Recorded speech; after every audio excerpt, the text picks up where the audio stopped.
Good morning. Welcome to the meeting of the MTSU Finance and Personnel Committee. I'm Pete DeLay, Chair of the committee. I appreciate the trustees, MTSU staff, and those attending in person and virtually for joining us today. Dr. McPhee, do you have any opening remarks? No, Mr. Chairman. Thank you. Thank you, sir. The first item of business is for the roll call. James Floyd, University Counsel and Secretary of the Board, please call the roll. Thank you. Trustee Baker. Here. Trustee Boyd. Present. Chair DeLay. Here. Trustee Jones. Present. Trustee Martin. Here. Chair Smith. Here. Vice Chair Vanek. Here. Trustee Wright. Here. Trustee Mim. Here. We have a quorum. Thank you, James. Today we have one action item and two informational items for the committee. Under tab 1, the first agenda item is the approval of the minutes from the committee meeting held on May 23rd, 2023. The minutes from that meeting are behind tab 1, as I said. Is there a motion to approve the minutes from May 23rd, 2023? So moved. Thank you, Bill. Second. Thank you, Tom. Is there any discussion? One question, Pete, on page 5 of the minutes under capital disclosures, the sentence that reads, "The projects include a public-private partnership for student housing, Student Athlete Enhancement Center addition." That word addition, I'm confused, does that mean the new building, or does that mean there is an addition that I'm unaware of? Good question. We've had some discussion about space and facility for advising for our student athletes. That was left out of the original plan. And of course, we sing the praises about how great our students are doing academically. And so we are discussing an addition to provide that support because they are out of space as it is for our student athletes to study and get support. So will that add to the current rendering we saw earlier, or is it No. just going to readjust the space? That is going to be adjustments, not going to have any impact on our current planning and construction. Thank you. Very good question, Tom. Any additional discussion? All in favor of approving the minutes, please say aye. Aye. Any opposed? Motion passes. The next item is an informational item, and it's located behind tab 2 of the meeting materials, is the Classified Employee Grievance Annual Report. Kathy Musselman will present this report. Good morning. Thank you, Trustee DeLay.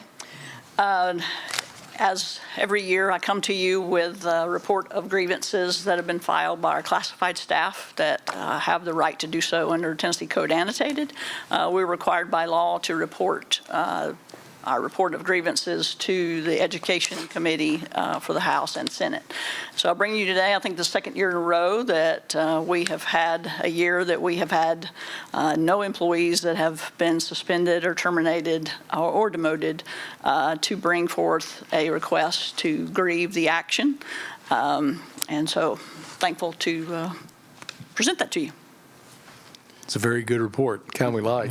And I might add that it's not because we haven't suspended or terminated. Well, that was going to be my question. Yeah, no, we have. Okay. But I think it's a compliment to our supervisors, our directors, in making sure that we follow the university policy when we take those actions. Got it. Thank you. Okay. Thank you. The final information item is located behind tab 3, and it's the philanthropic report for the Middle Tennessee State University Foundation. Joe Bales will present this agenda item. Thank you, Chairman DeLay. You're getting the opposite ends of good news at the university. Kathy reported about absolutely nothing, and I'm going to report about a lot of money. So you get the expansive spread that we have in all the good news. Before I get into my report, though, a couple of things I would like to take a point of order and make a couple of presentations. Leadership giving among our key executives, our trustees, our foundation board members is crucial to our success, and we take great pleasure in recognizing those individuals who make special contributions to the university. Today, I'd like to ask Dr. McPhee to help me with a couple of presentations. First, Chairman Smith, you and your wife Denise have been longtime members of our Signal Society, which recognizes consecutive giving to the university. With last year's gift, you achieved 40 years of giving to the university. We greatly appreciate that.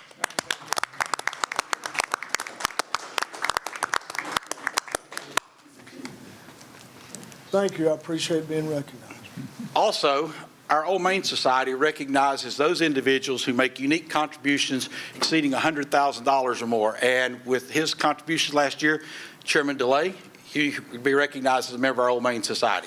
Wow.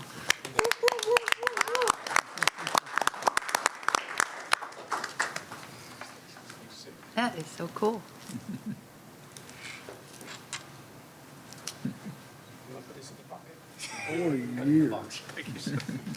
So you started when you were like 2, 3 years old? 12, yeah. Andrew, change slide. Good grandchildren toys. Now I'd like to give you the report of our foundation fundraising activities for 22-23. You've got 3 pages of supplemental information in front of the presentation, and I won't go through all of those. Chairman Daly, you brought up something during the athletics portion that I think is extremely important that I would call your attention to, and that's the importance of major gifts. One of the things we are recognizing nationally, and it continues to grow every year, is the importance of those key individual gifts. And if you look, I think the second page of information where we've given you some comparisons, you'll see that our top 10 gifts represented $8.8 million of a record-setting $18.2 million total. As importantly in there is the fact that the top 10% of our gifts is over 90% of our total. So what we continue to see is a decrease in the number of donors, but an increase in the value of individual gifts. The current trend nationally is we are on an ongoing downward slide among alumni participation. The last 20 years, Case VSE has been doing an analysis, and what they found is that as a percentage of alumni, we've continually gone down. We're below 8% nationally in participation among all colleges and universities. What has stayed relatively constant has been the raw numbers of alumni who have given.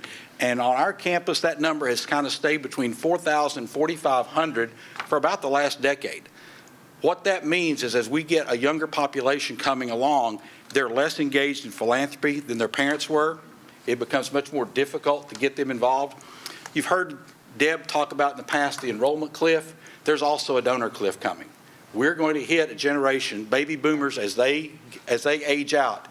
The succeeding generations have been less engaged in personal philanthropy. They're much more involved in giving time and energy than they are in giving cash contributions. So that's something that we've got to address as we go forward.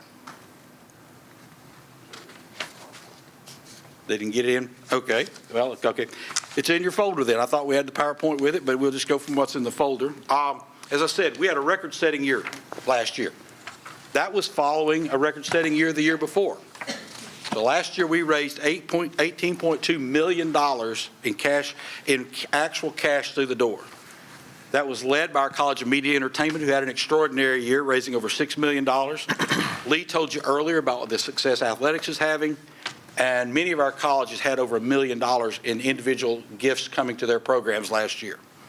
I think that's important. Chairman DeLay had asked me a little bit about what's going on around the state, and you'll see that you can see where the university kind of fits. I think as you look at our peer comparisons, it kind of gets into what's going on, particularly the value of individual gifts. If you look at Tennessee Tech, they had a huge jump up last year. They received a bequest, an 8-figure bequest, and that changed their giving completely. You see that in Memphis, has had a strong fundraising for the last several years. East Tennessee State's Medical Center drives a lot of their giving, and they had an extraordinary year. But I think it's important as we start looking at those peer-to-peer comparisons, and that's the question I tend to get more than anything else, is how do we compare to everybody else? And part of that is how does everybody report? Unfortunately, Advancement does not have a national accreditation like SACS COC. There are a couple of reporting agencies, and each have their own standards. So what we have to do is try and understand what people are reporting when you see a gift total. And we use actual gifts received. I figure that's the most honest, that's the most accurate, that's the easiest to calculate. What did we actually receive in real cash through the door from all sources? Whether that's an outright gift from an individual, a bequest, whether that was a corporate gift, whatever it was, we count that. And that's the number we report to what's called Case VSE. That has been, over the years, our point of comparison that we've used to see how we line up with other institutions. But there's other institutions that report a number of things. Some include things like premiums. Those of you who remember giving to athletics years ago was the old 80-20 rule. You got to deduct 80% of your gift because you got tickets. Well, the IRS removed those a few years ago, and now they tell us we just have to report the value of the tickets. That's a separate item. You could add that in. You could count gifts of service. State of Tennessee wants to know gifts of service to the university. When things are provided by business and industry, they want to track that. There's the non-deductible gifts, and that's the most interesting one, I think, from our category, is the things like computer software and technologies. Because we are not actually owning those, we are given the rights to use, we can't count those as an actual gift. But the reality is, if we had to go pay that lease premium, it still costs time and energy to put those together. Last year, we received $1.2 million in technology gifts that we cannot report. But that took staff time as well to put those things together. Other things that kind of come through this thing, pledges, bequests, all of those can come up to different totals. Lee mentioned their campaign total for athletics, what they're doing. They're counting, when they make a report of $24 million, that's everything they've received, including long-term pledges. The $22 million year they had included their bequests. So it's always important when you look at those to kind of understand what's in that peer comparison. Great example is one of our neighbors in Texas. We often get asked, how do we compare to them? Well, the challenge we have in them is they have a medical center. The state of Texas provides millions of dollars in matching funds that the state of Tennessee does not provide. And they have an alumni population of 3 times the size of ours. So it's a little hard at times, even though we're conference mates, to sit down and go, oh, we can look at North Texas and say this is how we compare dollar to dollar for them because the situation is so dramatically different. Other factors that you need to consider are Division I football programs in terms of support vary from $250,000 a year to more than $250 million in a year. So how that changes everything we get into. As I mentioned, medical schools, professional schools, and the state matching funds. This board has discussed a number of items over the years of ways to help the university. That would be one that the state should consider. 25 years ago, the state had a matching gift program. As we know, Chairman Jacobs, his gift was matched by the state of Tennessee. The first time they'd done that in 20 years. That would do more to drive major gift philanthropy to the point Chairman DeLay made about those larger gifts than about anything we could do is if the state once again reinitiated programs like that. But you see, state of Florida went for many years that buildings were dollar for dollar match. They actually were so successful with that program, they had to suspend it for 10 years because they were that far behind in being able to match funds. State of Texas has 4 different matching gift programs for faculty salaries, scholarships, professorships, and facilities. All of those would do a better job of driving philanthropy for the university. But happy to answer any questions. As I said, the big news is we raised $18.2 million, which was an all-time high for this institution, up $1 million. Interestingly, we are, as of same date, we're ahead today where we were last year. So we think we're going to continue to proceed. Any questions? I have a quick question. Sure. Please. On the page that's number 24, that the peer comparisons, you mentioned comparing to Texas institutions being so widely divergent. Would you say that divergence is also in our LGIs in the state when it comes to looking at comparisons of institutions that are of a similar size? There is some discrepancies in there. Part of it is the wealth level of the alumni population. That drives that. We do know that as we look, Dr. McPhee used to talk about, we've talked about, for example, University of Tennessee. When you look at the wealth level of the family who sends a student to the University of Tennessee, it's roughly 50% higher than ours. And with the number of first-generation students we have, that impacts that. Another of our institutions probably has a wealth level below ours. That drives that. preponderance of, if you look at Memphis, Memphis has an engineering school. Yep. Memphis A Drive, law school, a law school. Memphis Medical. also has their center, the downtown where they can sit there. One of the things that drives Memphis's athletic success has been the FedEx Forum, because their arrangement with the city when that was built was University of Memphis can use that facility as a means to drive athletic contribution. So it's not been unusual for them to have $7, $8, $9 million in athletic giving, a lot of which is tied to premium seating and benefits in the FedEx Forum. And then East Tennessee State's, obviously, the medical center drives a significant portion of their fundraising. So to your point, just having sat around the table for 5 years at the University of Memphis, the point that Joe made is absolutely really on target. If you look at the number of PhD programs that not only generate federal funding, but also produces graduates in terms of the wealth factor, and you compare it with MTSU just a few years ago, didn't even have masters, but had a few, no PhD programs. So they have similar student population, but when you look at the makeup of their program and the professional schools that they have, you're not comparing apples with apples. And we also have a lot of Pell Grant students, Correct. which Correct. would, I think, greatly deter alumni giving for at least a while. Well, and if you look also at our population, we were, for many years, if you look at the demographics, when I arrived, we had about 55,000 alums. We've got 140,000. So 90,000 of our alumni base have graduated in the last 15 years, 20 years. So that puts them typically under 45, and they're facing life struggles with children in school, planning for college, still paying for their house. They're not at that point in their life where they're really thinking about major distribution. So that demographic change, our tremendous growth has really lowered our average alumni age considerably compared to some of our peers.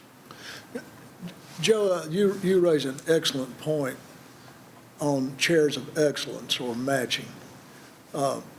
I think it would be helpful for the board if you do a little research and then Coach Ketron on why did they stop that?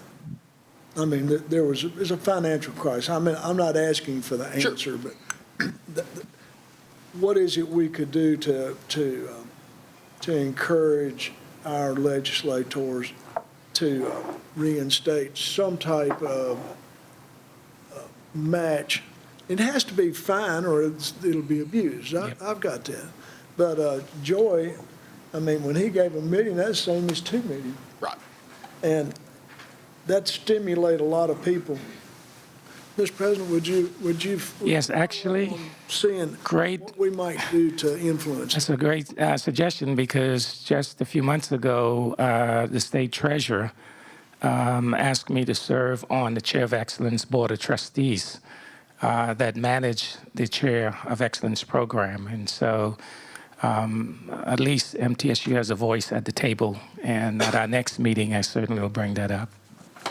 Well, maybe we can make their limits more liberal, because Joey had more influence than anybody in the room, and it took him paid lobbyists in several years to get it matched. So the average gift will never get matched without a change in the law or procedure or something. And you're correct. The change has really moved toward expanding it beyond like a Chairs of Excellence. It is looking at research support. It is looking at a number of ways where private dollars can be leveraged. And the Texas model has worked extremely well, because they've got the Texas Oil Reserve that really does the University of Texas and Texas A&M system. But then to help all the other regional schools, they created their own separate pool of money that they could apply for, and they can go into any kind of graduate work, scholarship, faculty awards. So any type of program that would drive that. And interestingly, it starts at $100,000. It's not the smaller gifts. So to Chairman DeLay's point, it is encouraging those people who can make those 6- and 7-figure gifts, incentivizing that process for them. So it drives it from both ends.